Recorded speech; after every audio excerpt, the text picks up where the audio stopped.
Hi guys, welcome to another Persona 5 video, and in this one I'll be showing you guys how to earn the Beyond Rehabilitation trophy.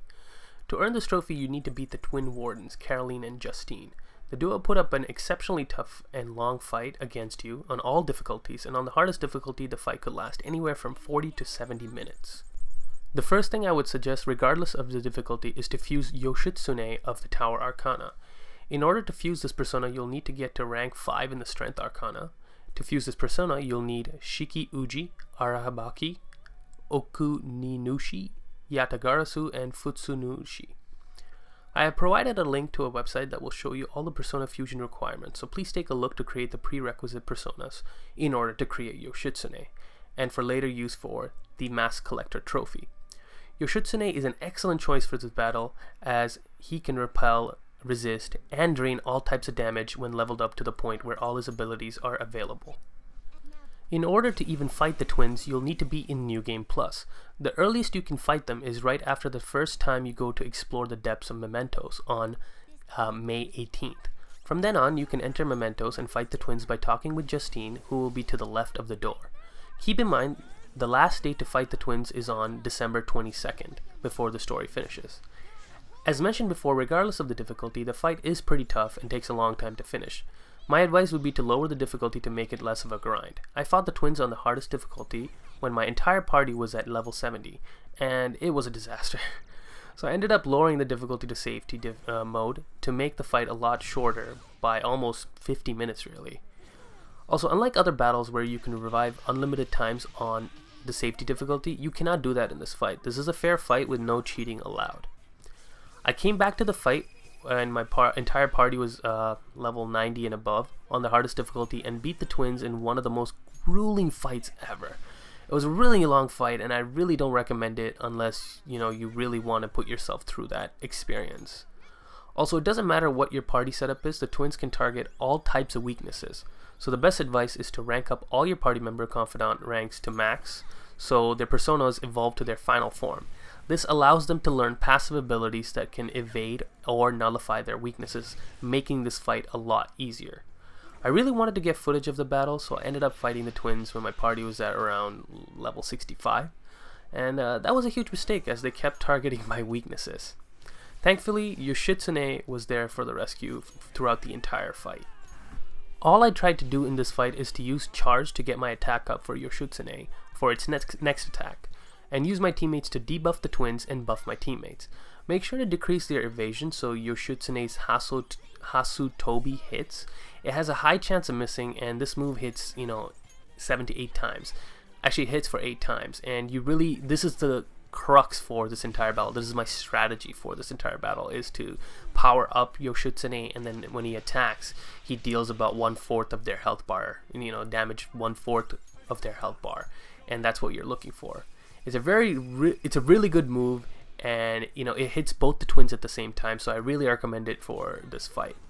This should help killing the twins at the same time, and hopefully in your case as well, because I make sure to revive and heal my teammates each turn, as death only means that the twins will target me more often, like my persona more often, and I don't really want that. I want to avoid that as much as possible in order to use my HP for Yoshitsune's attack, which is the Hasutobi. If you'd like to fight them as early as the fight is available after 5/18, which is May 18th, I suggest fighting Reapers in order to level up quickly. If you lower your difficulty to the safety difficulty, you can revive unlimited times during battles. Use this to your advantage to beat the Reapers to level up. You can't do this on the hardest difficulty, so you'll have to level up by going through the story naturally, and use the flu season to beat Reapers easily and level up quickly around November. So this is like a long time away in November, but if you really want to get this trophy out of the way, if you really want to beat the twins earlier, I would suggest lowering the difficulty and just getting on with it. You can check out the video in the description for more info about beating Reapers easily and leveling up quickly during flu season. As mentioned earlier, if you get Yoshitsune for this battle and have leveled it up to the point where all its abilities are learned, you can pretty much solo the battle. You don't even need your teammates by not taking any damage at all. I didn't do that, so I take all types of damage like an idiot, so please don't make the mistake that I made. The abilities Yoshitsune should have for this fight are: number 1, Hasutobi, Number 2, Charge. 3, Alley Dance. 4, Drain Ice. 5, Drain Wind. Number 6, Drain Sigh. Number 7, Drain Nuke. And number 8, Repel Curse. All the other types of damage are naturally resisted or repelled or drained, so you don't have to worry about that one. With this setup, your Yoshitsune is pretty much unstoppable. Now both the twins have a total of 8,000 HP, no weaknesses or resistances, and as a duo can pretty much target all weaknesses that your teammates have. Caroline can use attacks that do physical, fire, electric, psi, and bless damage, and Justine does the counterpart by doing gun, ice, wind, nuke, and curse damage. You need to be very careful during this fight, as if you just defend and set up and don't do enough damage for 6 straight turns or more, they will do an all-out attack and instantly beat you. There are different phases to this fight, and the transition to the next phase is signified by them talking to you in between sequences for a few seconds. When their health gets below half, they will heal each other to max health using Dia Haran once during the entire fight. Lastly, you will have to finish both twins off within the same turn, or they will use Recarm to revive each other, and this can be really annoying, if you know what I mean. Like, it happened to me when I was fighting them in the hardest difficulty, and I flipped, like, I literally threw my controller at the side, because I was, at that point I lost it. Please, so make sure to finish them off at the same time, and don't make the same mistakes that I do. Now during phase 1, they will use gun and physical attacks. During phase 2, they will use fire, wind, electric, and ice attacks. They will use, solo attacks that do solo damage, one party member at a time, or they can do an ensemble. They can hit you all 4 of your teammates at the same time. In phase 3, they will be doing psi, nuke, bless, and curse type of damages, and in phase 4, they will just repeat the first 3 phases in order, repeating them over and over until you get them to a certain amount of health level. Phase 5, they will start using the strongest attack variant for each damage type, for this phase. What I mean by that is, for a fire type, they will use Blazing Hell, which is a very powerful fire attack. For the ice type, they will use an Ice Age move. They have specific moves that are the strongest attack type or attack variant for that specific type. So make sure you wanna beat them before they move to this, because this phase really hurts, and you want to try to beat them before this happens. And unfortunately, it is almost impossible to skip on the hardest difficulty just because of the fact that they don't take enough damage. By the time you get to a point where they're like, I don't know, 20% left, they'll start doing this, and you're gonna start seeing your teammates' health drop dramatically.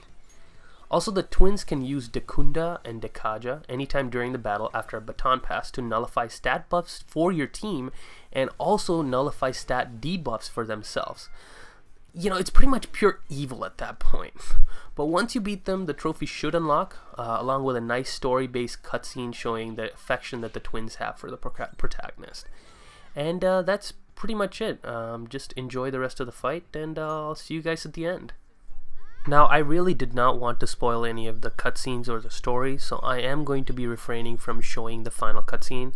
The video will end as soon as I beat them, and the reward screen comes up. I'm sorry about that, guys. It's just, I'd rather you guys experience the story for yourselves than me ruining it for you.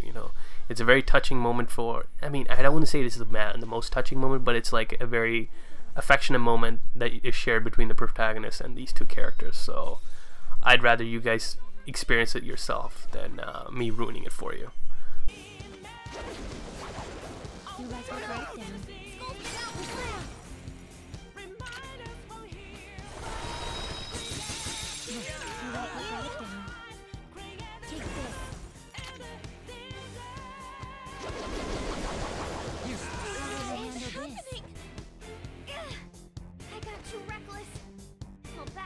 Focus on support. Persona! Is that all? What? Skull back up! Let's give him some payback! Okay. Playing dead isn't easy. Go, are you okay? health.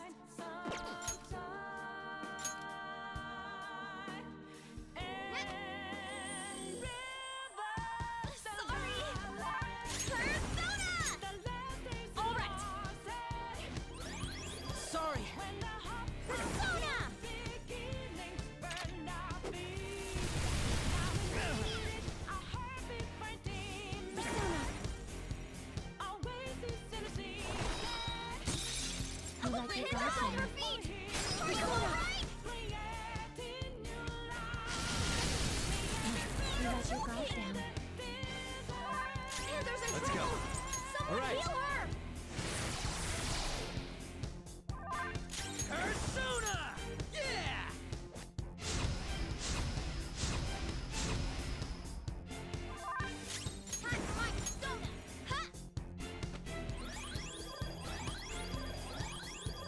Thanks. All right. Panthers back. Persona!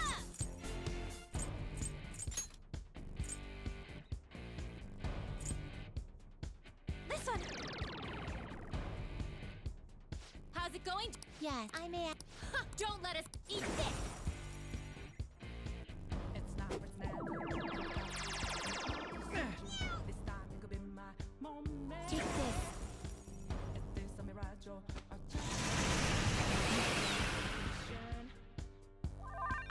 Persona! Go down!